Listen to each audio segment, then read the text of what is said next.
Job లేక ఇబ్బంది పడుతున్నారా? అయితే మెడికల్ కోడింగ్ మీకు మంచి ఆప్షన్. వెంటనే కాల్ చేసి కోర్సులో జాయిన్ అవ్వండి. నమస్తే రమ్మగారు. నమస్తే జయ. ఈ నెల మనకి అక్షయ తృతీయ ఉంది. ప్రతి సంవత్సరం మాట్లాడుకుంటూనే ఉంటాం. పండుగలతో పాటు అక్షయ తృతీయని కూడా కలిపేస్తాం రమ్మగారు మనం లిస్టులో కదండి. అవును. అక్షయ తృతీయ అనగానే ఫస్ట్ చిన్న పిల్లల నుంచి పెద్దవాళ్ళ దాకా బంగారం కొనుక్కోవాలి, బంగారం కొనాల్సిందే అనే ఒక ఆలోచనకు వచ్చేసామండి. అవునమ్మా, హోరెత్తి ఇచ్చేస్తూ ఉంటే హోరు నువ్వు కాసేపటికి అవుతాం. భ్రమర కీటక న్యాయం అని ఒక న్యాయం ఉంది. భ్రమరాలు ఓ పురుగుని తెస్తాయిట, పువ్వు మీద ఓ పురుగుని తెస్తుంది, దాన్ని ఓ చోట పెడుతుంది, పెట్టి దాని చుట్టూ గర్ర అని తిరుగుతుంది. అవును. కాసేపు తిరిగాక ఈ కీటకం తను కూడా భ్రమరం అయిపోయాను కూడా తను కూడా తిరగడం మొదలు పెడుతుంది. అట్లా అయిపోయింది మన పరిస్థితి. కొనుక్కోకపోతే మీ జీవితాలకు నిష్కృతి లేదో, బంగారం కొనకపోతే ఎలాగో అని ఇప్పటికి 10-12 సంవత్సరాలుగా ఈ మొత్తం వ్యాపారులందరూ ఏమంటారు, బంగారపు దుకాణదారులందరూ మనని హోరెత్తిచ్చి మధ్యలో ప్రవచనకర్తలు, మధ్యలో జ్యోతిష్యవేత్తలు, ఇంకా ఎవరో ఇన్ఫ్లుయెన్స్, నేను కొన్నాను నువ్వేం కొన్నావు అని డైలాగులు, ఫ్రెండ్స్ వాళ్ళు వీళ్ళు. అక్షయ తృతీయకి పోనీ మళ్ళీ ఆ రోజే బజార్ వెళ్తే కుదరదు, ముందే బుక్ చేసుకోండి, ఆ రోజున డెలివరీ తీసుకోండి అని బోళ్ళని వెసులుబాట్లు, ఆఫర్లు, అసలు ఎన్ని అక్షయ రకాలు. తృతీయ రోజు ఏం కొనుక్కోవాలి రమ్మగారు? అసలు అక్షయ తృతీయ అంటే ఏమిటో ఎవరికైనా తెలిసేమో చెప్పు. ఇప్పటిదాకా విన్నావా నువ్వు? విన్నావా? వినలేదు, ఎవరు వినలా. ఏమిటి అక్షయ తృతీయ రోజు ఏమైంది, ఏమిటి స్పెషల్ థింగ్ ఎవరికి తెలియదు. కానీ అది బంగారం కొనుక్కునే రోజుగా మాత్రం ప్రఖ్యాతి పొందింది. అంతే, అలా ఎక్కిచ్చేశారు మన తలల్లోకి. బంగారం కొనకపోతే వచ్చిన కొంప మనకి ఏమీ లేదమ్మా, ఏమీ లేదు, హాయిగా ఉండండి. నేను ఒక్కసారి కూడా కొనలేదు, ఒక్కసారి కూడా కొనలా నేను. నాలాంటి వాళ్ళు బోల్డ్ మంది ఉన్నారు. ఈ కొనకపోతే కుదరదనే పాయింట్ పెట్టుకుని ఇలాంటి ఒక రోజు వచ్చినప్పుడైనా కొనుక్కుంటాం కదా అని ఇది వరకు శ్రావణ మాసం బంగారం కొనాలనేవాళ్ళు చేయ. కనీసం ఆ రూపంలో అయినా ఆడపిల్లలకి కాస్త బంగారం ఏర్పడుతుందని ఓ కాసు, 1 గ్రామో 1/2 గ్రామో అయినా బంగారం చేరుస్తామని, అది ఆ చేరుస్తామని కాస్త మేము అమ్ముదామనుకుంటున్నారు వాళ్ళు. మీరు చేరుద్దామనుకోవటం కాదు ఇది పాయింట్. ఏదో కొనకపోతే కుదరదు, అన్నీ ఉన్న వాళ్ళు కూడా ఈ రోజును కొనుక్కుని తీరాల్సిందే, లేకపోతే కొంపనిపోతుంది. మీ ఇంట్లో ఉన్నది ఎక్కడికి పోదు, మీ ఇంట్లో ఉన్నది మీ ఇంట్లోనే ఉంటుంది. మీ జాతక లక్షణాలు బట్టి పోతుంది. కానీ అక్షయ తృతీయ నాడు కొనకపోతే బంగారం నడిచొచ్చి కాళ్ళు వచ్చి వెళ్ళిపోతుంది అలాంటివి ఏమి అనుకోకుండా ఏం జరగదు అట్లా.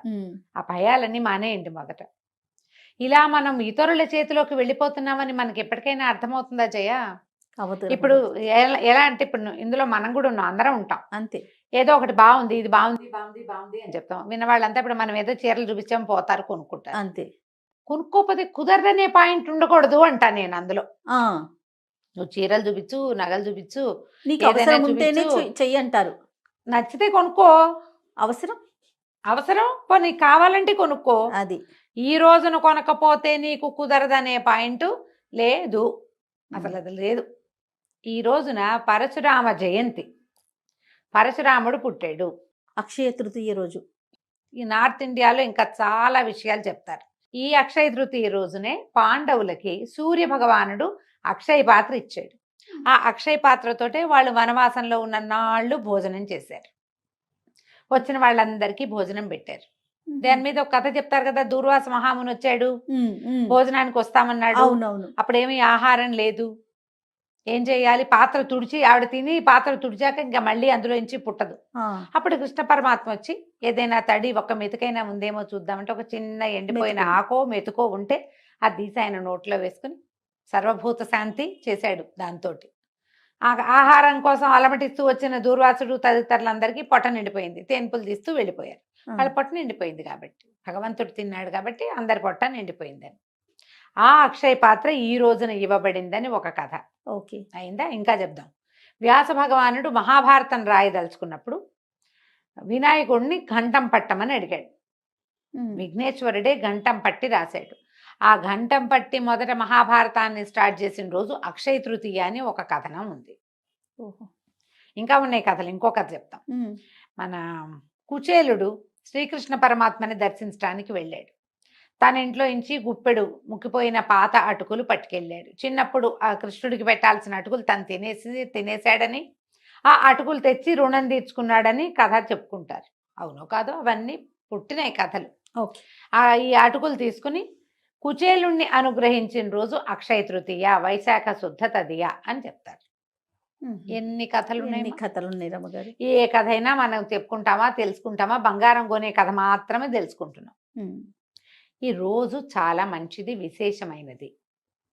అసలు బేసిక్గా వైశాఖ మాసమే దానానికి మంచి కాలం. వైశాఖంలో గొడుగు, చెప్పులు, మంచినీళ్ళు, నెయ్యి, వీటిలలో ఏవి దానం చేసినా, మామిడి పళ్ళు, విసినికర్రలు దానం చేసినా మంచి ఫలితం లభిస్తుంది. ఫలితం అంటే అదేమిటో వచ్చి మీకు పడిపోతుంది అనుకోదు, మంచిది. ఎండాకాలం కదా, అవును. ఇప్పుడు మంచినీళ్ళ నీటి కుండ, మంచినీళ్ళ చెంబు నిండా నీళ్లు పోసి ఇవ్వటం, జలపాత్ర దానం చేయటం విశేషము. ఇందులో కొనుక్కోవటం పాయింట్ లేదు, ఇచ్చే పాయింట్ ఉంది. దానం అంటే కొనుక్కునేది కాదుగా, ఇచ్చేది కదా.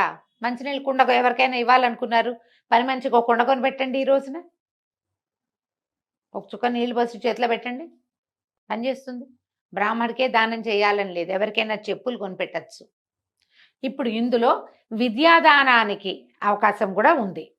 ఈ వైశాఖంలో వైశాఖ శుద్ధ తది నాడు ఎవరికైనా ఫీజులు కట్టచ్చు, ఎవరికైనా విద్య చదువుకునేందుకు అవకాశం ఇప్పించవచ్చు, స్కాలర్షిప్ ఇవ్వచ్చు, నేను చదివిస్తానని మాట ఇవ్వచ్చు. ఎవరికైనా పాఠం నేను ఇవాళ నుంచి స్టార్ట్ అని 30వ తారీఖు పాఠం మొదలు పెట్టచ్చు. సూపర్. వీటన్నిటికీ మంచిది. దీంతో పాటు వ్యాపారానికి అనువైన రోజు ఇది. కొత్తగా ప్రారంభించే మీరు ప్రారంభించవచ్చు, ఏదైనా కొత్త వస్తువు కొనుక్కోవచ్చు మీ దగ్గర లేనిది. ఉండి మన దగ్గర చాలా మూలుగుతుంటే బంగారం మళ్ళీ కొనుక్కోవాల్సిన పని లేదు. మీకు అవకాశం ఉంటే కొనుక్కోవచ్చు, దానికోసం అప్పులు చేయక్కర్లేదు, ఇళ్లలో గొడవలు పడక్కర్లేదు. పిల్ల పెళ్ళి జ్యేష్ఠంలో ఉంది, వైశాఖంలో స్టార్ట్ చేస్తే తృతీయ నాడు మొదలుపెట్టి కొనుక్కోండి, మంచిది. ఓకే. అంతేగాని ఈ రోజున కొనుక్కోపోతే నిష్కృతి లేదనేది పాయింట్ మాత్రం అయితే లేదు. ఈ పర్టికులర్ రోజున మీరు ఆహార దానం కూడా చాలా మంచిది. ఇవన్నీ ఇచ్చేవే కానీ తెచ్చుకునేవైతే కాదు. మీరు తృతీయ నాడు మంచిది, ఏదైనా వస్తువు కొనుక్కుంటే మంచిది అంటే బంగారమే కాదు, మీకు ఇంట్లో ఉపయోగపడే ఏ వస్తువైనా కొనుక్కోవచ్చు. మీరు మంచినీళ్ళు కుండ కొనుక్కోవచ్చు, ఓ స్టీల్ గిన్నె కొనుక్కోవచ్చు, ఓ జత బట్టలు కొనుక్కోవచ్చు, ఎవరికైనా ఒక జత బట్టలు కొనిపెట్టచ్చు. ఒట్టి బంగారపు కొట్లనే మనం ఎందుకు ఉద్ధరిస్తున్నాం? అంత లేదు మరి. మీరు చేయదలుచుకుంటే చేసుకోండి, కానీ చేయకపోతే కుదరదనే పాయింట్ అసలు లేనే లేదు. ఓకే. ఆల్రెడీ మన దగ్గర చాలా ఉంది. ఈరోజు మంచి రోజు కాబట్టి ఏదో కొంటున్నామంటే మంచి రోజు కదా, ఎవరికైనా సహాయం చేయొచ్చుగా, ఎవరికైనా కావాల్సింది కొనిపెట్టచ్చు కదా. ఎంత సంతోషాన్ని ఇస్తుందమ్మా అది.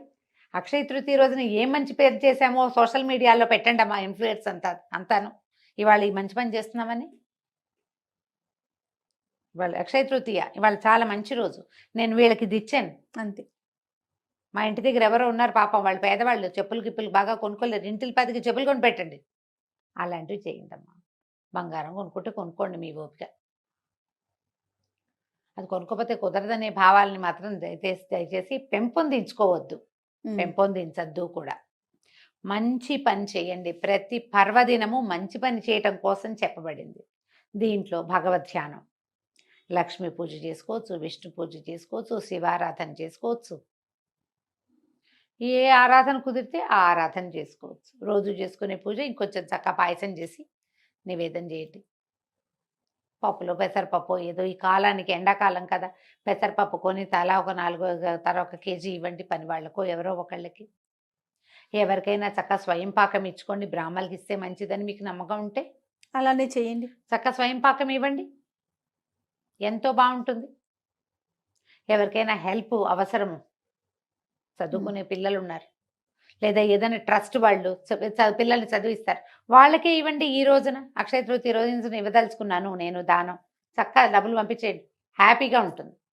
మీ వల్ల ఇంకొకళ్ళు బాగుపడతారు కూడా. ఎందుకు ఈ బంగారపు నిల్వలు, పైగా ఇప్పుడు 1,00,000 రూపాయల దాకా పోయినట్టుంది గోల్డ్. కొనుక్కోవాలి, మనకు అవసరమే, పాయింటే. కాకపోతే కొనుక్కోపోతే కుదరదనే ధోరణి ఎందుకు అంటా నేను, అది కదా. ఇలా ఆలోచించండి దయచేసి.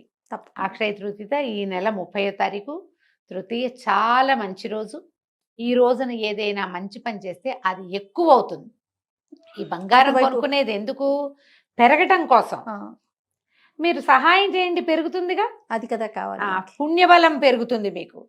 మీ పుణ్యబలాన్ని పెంచుకోండి. అదైతే మనతో పాటు మన వెనకాల వస్తుంది. బంగారాలు రావు, మన వెనకాల జనాలు పంచుకుంటారు వాటిని. ఉమ్. అది పంచుకోబడుతూ ఉంటుంది కదా. దానికి వెళ్ళొద్దు, దీనికి వెళ్ళండి. చక్కగా సహాయం చేయండి, దానం చేయండి, పూజ చేసుకోండి. దేవాలయ దర్శనం అత్యద్భుతమైనది. ఉమ్. దేవాలయ దర్శనం చేయండి. పుణ్యం పెరిగిందా మనకి, అవి పెరుగుతాయి అంతే. కదా. ఇలా ఆలోచించండి. తప్పకుండా రమ్మగారు. నమస్తే. నమస్తే జయ.